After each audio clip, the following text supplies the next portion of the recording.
Every AI agent you've ever seen, the coding assistants, the research agents, the ones that browse the web and file tickets for you, is, at its core, this. 5 lines of code. A while loop. That's not me simplifying for dramatic effect.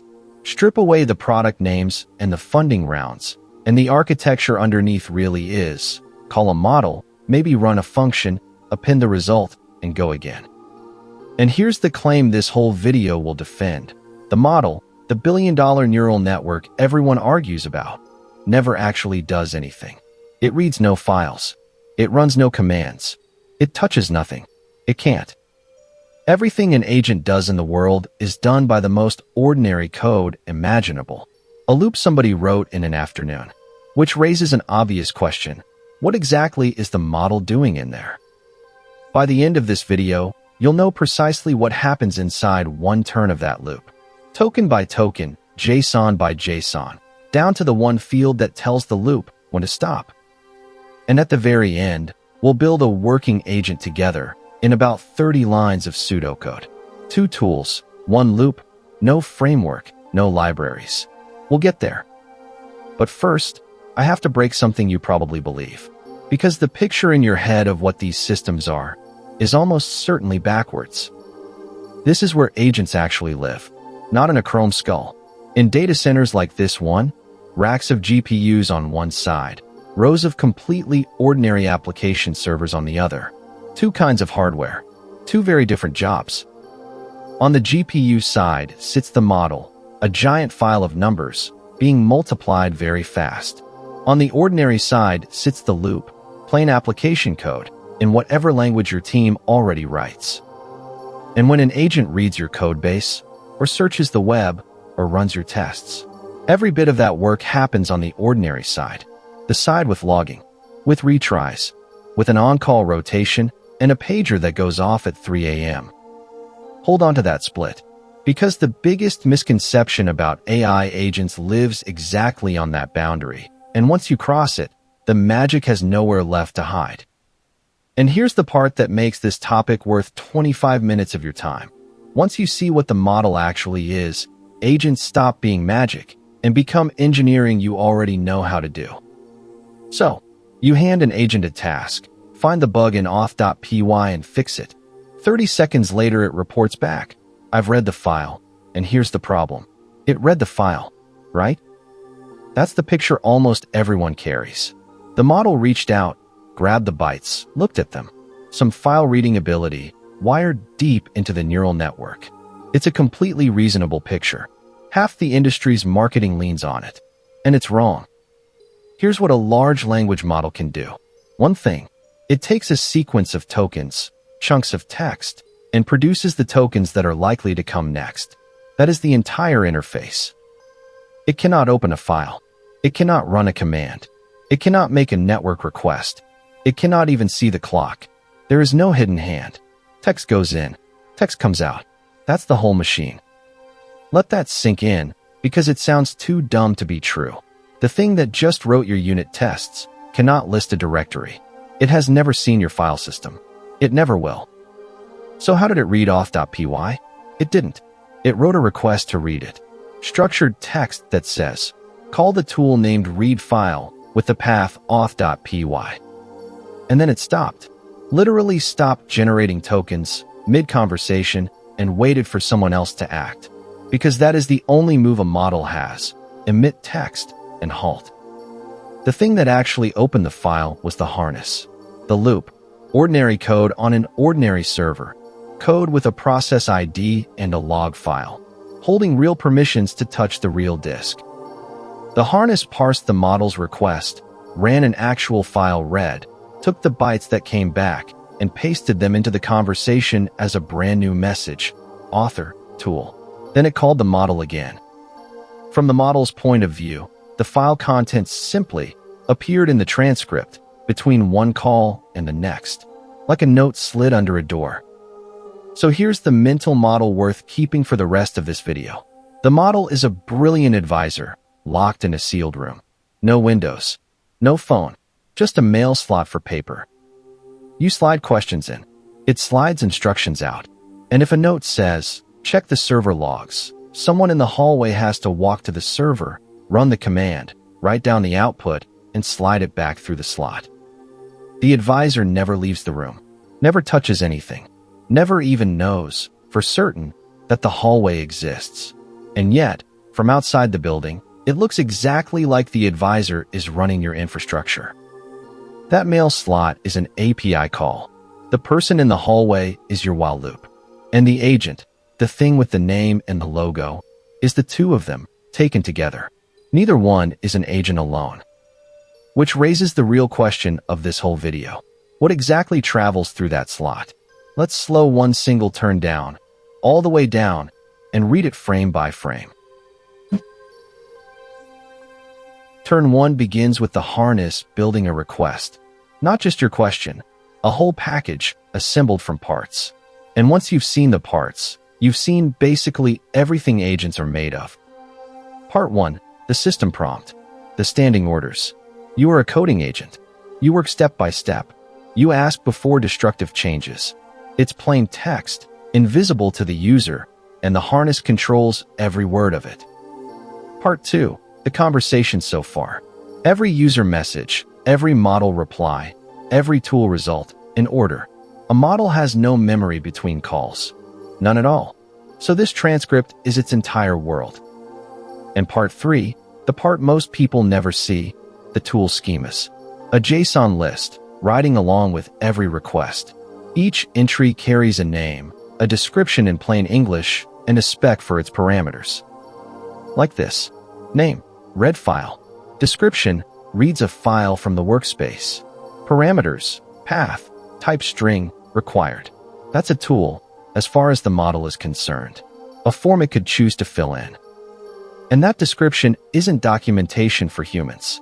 It's how the model decides when to reach for the tool. Vague description, wrong tool calls. Writing these well is prompt engineering with a schema attached. Notice what the schemas are not. Nothing is being installed into the model. No capability is granted. It's a menu, handed to a very well-read customer. The kitchen is somewhere else entirely. The whole package ships over HTTPS to wherever the model lives. Billions of parameters wake up, read your entire transcript, top to bottom, and start emitting tokens, one at a time. Now, here's where the whole agent illusion gets decided. Because the model's reply can take exactly one of two shapes, and everything you've ever watched an agent do hangs on this fork. Shape 1, plain text. An answer, in words. If that comes back, the loop shows it to you and stops. Conversation over. No tools, no drama. And, crucially, no agent behavior at all. Shape 2, a tool call. A structured block instead of prose. Name, read file. Arguments, an object, path, auth.py. The model looked at the menu we sent and filled in one of the forms. And the reply arrives labeled. There's a field on the response called stop reason. When the model wants work done, that field literally reads, tool use, in one vendor's API. Tool calls, in another. Different names, identical mechanism. That one field is the entire agent protocol, by the way. Finished answer? It says, in turn. Request for work? It says, tool use. Every agent you've ever used pivots on a switch statement over that string. So the harness takes over. Parse the JSON. Does that tool exist? Do the arguments match the schema? Is the path a string? Is it present? Is it inside the workspace? Only then, execute. Execution is embarrassingly normal. The harness calls its own read file function. A real function, a real system call, running with the harness's permissions, not the model's. The model has no permissions. It never did. The contents come back as a string, and the harness wraps that string in a special message type. Role, tool result, tagged with the ID of the call it answers, and appends it to the transcript. And then, the move that makes it an agent, it calls the model again. Same package, one message longer. The model rereads everything, sees the file contents, and produces its next reply. Text, or another tool call. And that's a full turn. Request out, verdict back, tool run, result appended, model called again. So if one turn is this mechanical, where does a 10-step investigation come from? Who's actually doing the thinking? The answer has a name and a birthday. 2022, a research paper called REACT, short for Reason Plus Act, written by Xuanyu Yao and colleagues. It's the pattern underneath practically every modern agent. The insight: don't ask the model to produce a grand plan up front and then execute it blind. Let it alternate. A thought, in words, an action, as a tool call, an observation from the real world. Then think again. On paper, it reads like somebody thinking out loud. Thought: the error message mentions a missing config key. Action: read the config file. Observation: the key is actually there, but spelled differently. New thought: then the bug is a typo in the lookup, not a missing value. And notice something. That thought could not have existed at the start. It's built out of the observation. Compare that to planning everything up front before acting. Step 3 depends on what Step 2 finds. A plan written before Step 2 has run isn't really a plan. It's a guess wearing a suit. Watch it play out on a realistic task. Figure out why last night's deploy failed. The blind, upfront plan says, check the logs, restart the service, and hope for the best. The loops version starts smaller. Read the last 50 lines of the log. Observation: permission denied on a certificate file. And that single result just rewrote the rest of the job. Next action: inspect that file's permissions. Observation: owned by root, while the service runs as a different user. Now the fix is obvious, and it was unknowable 2 turns ago. Every tool result becomes an input to the next decision. That's the entire trick. The loop lets the model drive with its eyes open, instead of memorizing the road in advance. The loop also solves plain data dependency. One call returns an ID. The next call needs that ID as an argument. You physically cannot write the second call before the first one has answered. In the original paper, the thought was printed right in the text for everyone to read. Modern APIs mostly moved it, sometimes hidden, sometimes a separate reasoning block. Same rhythm, new packaging. So today's function calling, tool use, structured outputs, all of it is the React pattern industrialized. The action step got formalized into JSON your code can parse without regular expression heroics. And when a company says agentic, you can now translate the buzzword precisely. We let the model see intermediate results before it commits to a next step. That's it. That's the whole word. Except, everything I've shown you so far is the demo version. The file existed. The JSON parsed. The loop stopped on time. Production is where all 3 of those assumptions go to die. Picture 3 in the morning in a data center that runs other people's agents. Alarms are going off. Not because a model said something wrong, because a loop didn't stop when it should have. One agent has been grinding for 6 hours on a task that should take 4 minutes. Every turn, it rereads a 200 kilobyte log file into its own transcript. The bill is compounding by the minute. Another agent keeps calling a tool with arguments it invented, keeps getting the exact same error back, and keeps trying again, with total confidence, forever. Nobody taught it to give up. None of these are model failures, exactly. They're harness failures. The loop was too small for the real world. So what does it take to make one production grade? 5 classic failures and 5 guardrails. Failure 1. The conversation gets fat. Remember the core rule. Every tool result gets appended to the transcript, and the entire transcript gets resent to the model on every single turn. Tool output is the worst offender. Fetch one web page, and you can inherit hundreds of kilobytes of raw HTML. Every turn afterwards drags that corpse along at full price. You pay for every token on every call, and the instructions that actually matter, the system prompt, the original task, sink deeper and deeper into the noise. The agent slowly drowns in its own history. The guardrail is compaction. When the transcript nears its limit, the harness summarizes the older turns into a compact note. Decisions made, files touched, dead ends hit, and carries on from there. Or, better, don't let the bulk in at all. Write the big output to a file, and hand the model a path plus a 2-line summary. The transcript stays lean. The data stays reachable. Failure 2. Hallucinated arguments. The model is a text generator, and it will occasionally generate a path that doesn't exist, an ID it made up, a flag your function never had, confidently, in perfect JSON. Which is why schema validation is an optional politeness. Every argument gets checked against the spec before anything executes. Fail closed. Tell the model what was wrong, in plain language. Let it retry properly.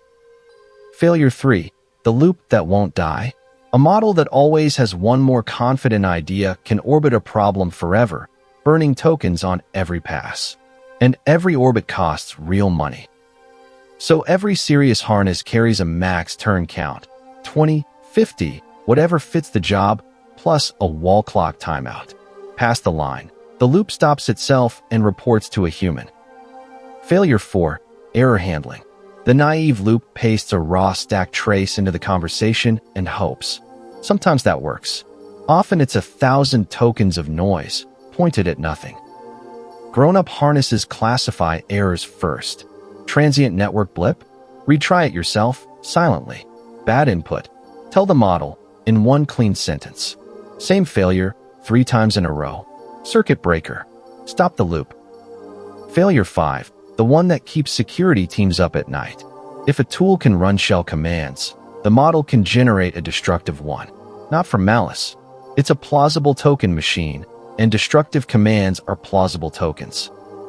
So dangerous tools live in a sandbox or behind an approval gate. Reads flow freely. Writes get checkpoints and reviews. And the truly irreversible stuff, dropping a table, sending an email, waits for a human thumb. One more, for the long jobs, persistence. If the process dies at turn 40, you don't want to pay for 40 turns again. Serious harnesses checkpoint the transcript, so a fresh worker can resume where the last one fell. Notice what all 5 guardrails have in common. Not one of them touches the model. They're validators, quotas, retries, sandboxes, checkpoints. Systems engineering, circa forever. The intelligence is rented. The reliability is homemade. Remember the 30-line agent I promised you? It's real, and it's close. But now you know why production ones never stay 30 lines. The loop is small, the harness is not. One puzzle piece left. Where do all these tools actually come from? Here's the problem that dominated agent engineering until recently. Say your team builds a great set of tools, database queries, ticket lookups, deploy scripts.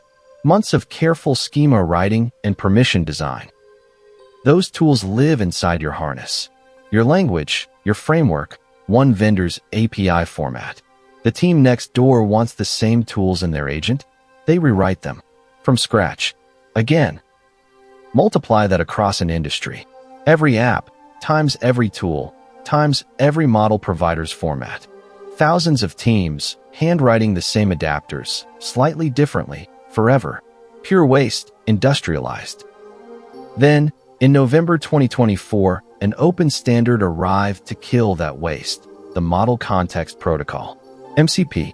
The idea is almost offensively simple.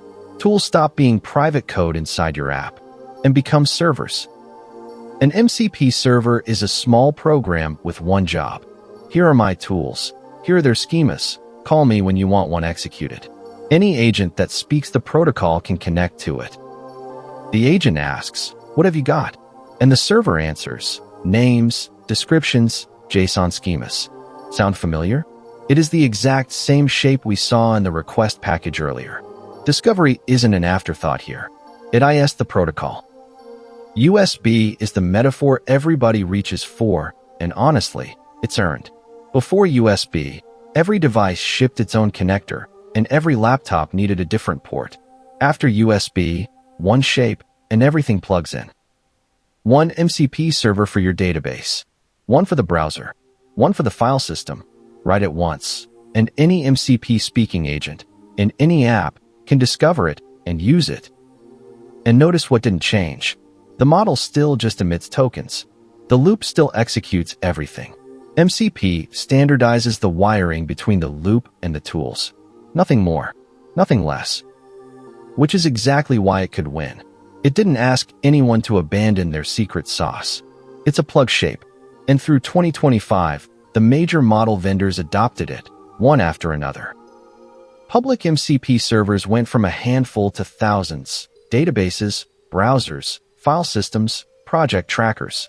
The plumbing got boring, which, in infrastructure, is the highest compliment there is. So now you hold every piece of the machine: the model, the loop, the schemas, the guardrails, the plug. Time to assemble all of it and follow one production turn, end to end, through a real harness. A user types, "Why did last night's deploy fail?" 25 minutes ago, that sentence looked like magic waiting to happen. Now you can watch it happen, step by step, in a production harness. Step 1. The request lands in a queue, and a worker picks it up. Because agents are long-running jobs, not web requests. Treat them like web requests, and you'll meet a gateway timeout somewhere around turn 9. Step 2. Context assembly. System prompt, user message, tool schemas, some from local code, some discovered from MCP servers. Maybe a summary of past sessions, pulled from storage. Nothing sacred. String building. Step 3. The model call. HTTPS out, tokens back. This is the only step where anything you could honestly call intelligence happens. And it's also the only step your own code doesn't control. Step 4. The verdict. Stop reason says, tool use. Name, fetch logs, arguments, service, API, since midnight. The harness validates every field against the schema before it moves a muscle. Step 5. Execution. The logs tool runs with the harness's credentials inside the harness's permission boundary. The model has no credentials, remember. It's the advisor in the sealed room. The output comes back, 80 kilobytes of log. Too much. The harness keeps the tail, writes the rest to disk, and appends a note. Full log stored here, if you need it. Step 6. Persist. Transcript plus the new tool result, checkpoint to storage. If this worker dies right now, another one picks up from the checkpoint, not from 0. Step 7. Back to step 3. Same package, one message longer. The model reads the log tail, spots a certificate error, asks for one more tool, then answers in plain text. Stop reason, end turn, loop over. Total. For turns, for model calls, a couple of minutes end to end. And here's the bill nobody warns you about. The transcript was resent, in full, on every one of those calls, and it grew every single time. So the cost of an agent isn't tokens. It's tokens times turns. A 50-turn agent dragging a fat transcript can cost more than 1,000 ordinary chat requests. In agents, architecture is the price tag. If you're enjoying these engineering deep dives, subscribe. One real topic, at this depth, every week. Now, earlier, I promised you a working agent in about 30 lines. Time to pay up. So here it is. The payoff. A real, working agent in pseudocode. Small enough to read out loud, and honest enough to show you exactly where the magic lives, and where it doesn't. First, define two tools. Read file, takes a path, returns the contents. Run command, takes a command string, returns the output. Each one is a name, a description, a schema, and a plain function. 15 lines, roughly. Then the loop. While true, send the transcript to the model. If the reply is plain text, print it and break. If it's a tool call, validate the arguments, run the function, append the result. Go again. Cap it at 20 turns so it can't run forever, and print each tool call as it happens, so you can watch it work. And that's everything. Call it 30 lines, give or take a bracket. Run it, and it genuinely behaves like the demos. Ask it to find a bug. It reads the files, runs the tests, reads the failure, edits, iterates, and answers. A real agent. Yours. 30 lines. So where's the magic? Not in your 30 lines. They're a dispatcher. The magic is on the far end of the HTTPS call, in the model that decides which tool, with what arguments, and when to stop. But flip it around. The reliability, The part that decides whether this thing is a weekend demo or a product lives entirely in your 30 lines and in the few hundred more you'll wrap around them. The magic is in the model. The trustworthiness is in the loop. You can rent the first one by the token. The second one, nobody sells. You have to engineer it. And if you want to build agents for a living, that's the honest job description. You'll write parsers, dispatchers, retries, schemas, checkpoints, and permission checks. In other words, things you already know how to write. The frontier runs on fundamentals. The while loop was never the hard part. It was just the part nobody told you was there, hiding underneath the most hyped word in software. The next time a demo shows an agent refactoring a code base, you'll see the seams. The transcript growing, message by message. The schemas underneath. The stop reason flipping between text and tool call, turn after turn. And when one fails, loops that won't stop, context that bloat, arguments that were never real, you'll know it isn't a ghost in the machine. It's a harness, missing a guardrail somebody hasn't written yet. Maybe that somebody is you. Because after everything, it's a while loop, a parser, and some retries. You've written 100 of them. More stories like this every week. If this one earned it, subscribe. Thanks for watching.